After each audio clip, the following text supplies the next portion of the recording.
All right, Larry Kruger here from the Krug Show with 49er news. And you don't get 49er news in the offseason every day.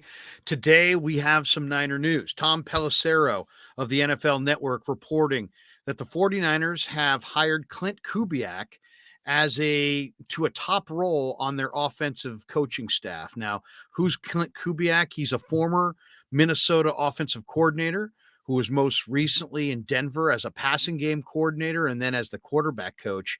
He will be serving at what they're calling a top role with the 49ers offensive staff. He's going to replace Bobby Slowik.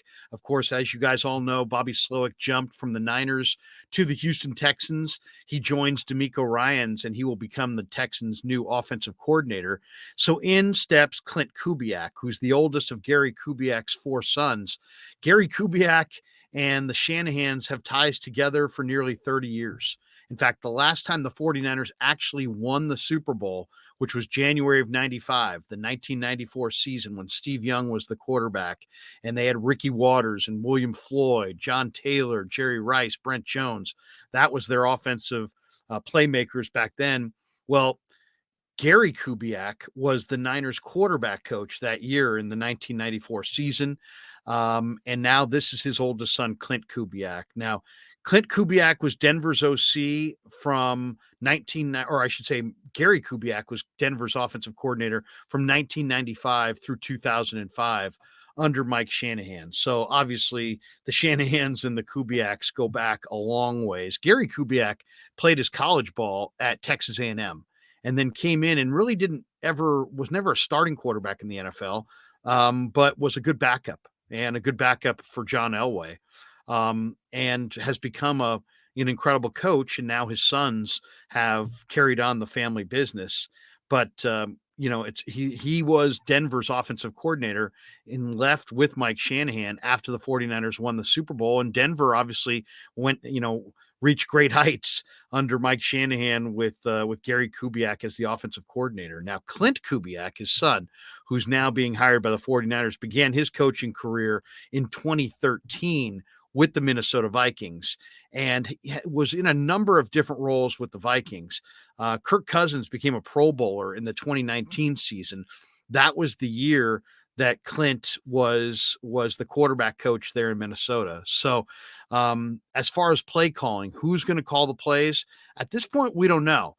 Kyle Shanahan could call the plays, but Klint did call Denver's offensive plays in 2022 from weeks 11 through 16. So basically from a week 11 on, Klint called Denver's offensive plays coming down the stretch. And he will have a familiar face on the Niner coaching staff because Clay Kubiak, who's another son of Gary Kubiak and Klint's younger brother, has been on the Niners coaching staff for the last 2 years. So you'll have Clay Kubiak remaining on the Niners coaching staff, Klint Kubiak joining him on the Niners coaching staff. I don't believe Gary Kubiak will be coming out of retirement anytime soon, but it's a very interesting hire. It's one where will Shanahan hand over the play calling to Klint Kubiak? It sounds like that is at least possible. The 49ers this year were sixth in the NFL in points per game. They scored 26.5 points per game. And as you guys all know, the Niners started really slow with Trey Lance. They could barely score points at the beginning of the year. Then they had Jimmy step in. He was rusty. He didn't look good. The Niners really struggled to score points until Brock Purdy stepped into the lineup. And under Purdy, they went on a run. The Niners won 12 in a row, then won 2 playoff games. So the Niners, and under Purdy, the Niners averaged close to 35 points a game on offense. So where were the Niners ranked this year in offense? 6th, they were ranked in points. They were ranked 5th overall in total offense, which means yards. They averaged about 365 yards per game. The Niners had the 8th best rushing offense in the NFL this year. They had the 13th best passing offense, and they were 3rd in the NFL in time of possession average.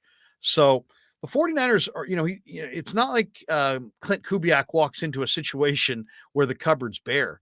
You've got a young quarterback in Brock Purdy coming off an injury, but you're also got a young quarterback that did not lose a single regular season game and had the offense cooking at 35 points a game when he was in there.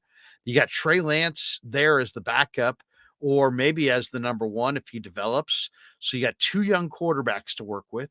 You have as good a tight end as there is in the game. Maybe outside of Travis Kelce, George Kittle is probably as good as any other tight end in the sport. You've got two really good wide receivers in Deebo Samuel and Brandon Ayuk. You've got speed threat in Danny Gray. You've got a third down chain mover in Jawan Jennings. You've got the ultimate Swiss Army knife in Christian McCaffrey, a big back in JP Mason, a Pro Bowl fullback in Kyle Juszczyk, and a really good running back behind McCaffrey in Elijah Mitchell. So the 49ers have a really nice offensive staff. And obviously the arrow is pointing up on the Niner offense, but I think it's a good hire. One, Kyle Shanahan has to be comfortable and he has to have total trust in his offensive assistants, whether they're calling plays or not. And the trust that the Shanahans and the Kubiaks have going back 3 decades almost guarantees that this is going to be a guy who walks in knowing what Kyle's expectations are. This is a kid who grew up around the game. Football is the family business for Gary Kubiak and Klint Kubiak and Clay Kubiak. So I really like it. I really like the hire. I loved Gary Kubiak as the Niner quarterback coach. He was a really solid college player at A&M, and he was a really reliable NFL backup for years. And now I think, Gary Kubiak has had some health problems in recent years, but man, he had a great run as an NFL assistant coach, and is one of the more respected offensive football coaches in the country. So the fact that his son Klint is going to be taking over for Bobby Slowik, I think is a win for the Niners. And I think overall, you got to be real pleased if you're a 49er fan. As far as what changes do you see on the Niner staff going forward, or on the Niner side of the football, the offensive side of the football? Well, what's the status of Mike McGlinchey? Who's going to be the right tackle? Who's going to be the center? What's the status of Jake Brendel? Who's going to is Spencer Burford going to graduate from sharing time with Daniel Brunskill at right guard to being the full-time right guard for the 49ers? We don't really know. The Niners have two really solid linemen in Trent Williams, who's the best left tackle in the game, and Aaron Banks, who established himself this year as a top-tier left guard. But question marks at center, question mark at right guard if Burford's not ready to play full time there, and maybe a significant question mark at right tackle is the big questions of the offseason. Now, there have been some rumors that the Patriots want Deebo Samuel. I don't see the 49ers trading Samuel to the Patriots. So the Niners have a bevy of established weapons. They really have as good a weapons as almost any team in pro football. They've got a great play caller and designer and sequencer right now in Kyle Shanahan. And this is a guy who can step in and really help the situation. So I think overall, we still need to find out what happens to the 49ers along the offensive line. We still need to figure out the health of Brock Purdy, the health and development of Trey Lance. There are some questions here, but getting a young, proven, a coach like Klint Kubiak, who has done some good things in his previous stops and comes from a great lineage, and Kyle has total trust in. And I bet you Kyle and Klint Kubiak have known each other for probably 20 years. And that kind of trust is vital among your top assistants. So I like this move for the 49ers.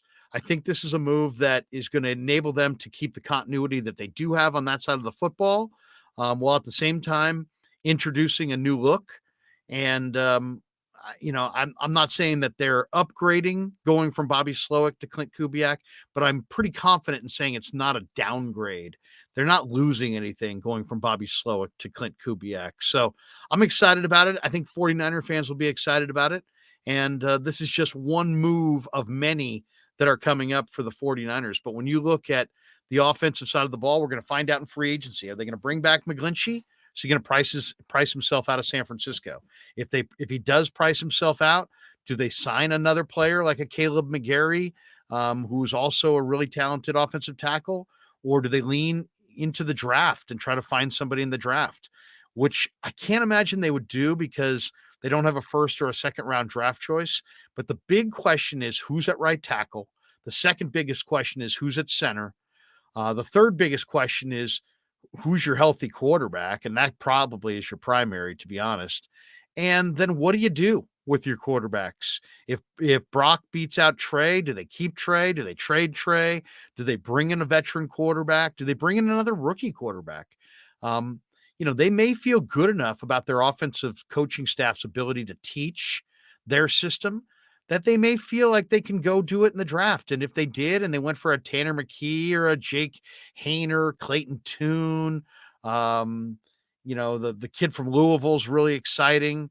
Malik Cunningham, there's 4 or 5 day 3 quarterbacks that are really exciting, and that I would take advantage of that route. And if you have a good coaching staff, maybe you bring Trey and Brock and this rookie quarterback along in a quarterback room that would be the youngest in the NFL and arguably the cheapest in the league as well. So a lot of options for the 49ers, but today I thought a good step in hiring Klint Kubiak into a top offensive role on Kyle Shanahan's coaching staff.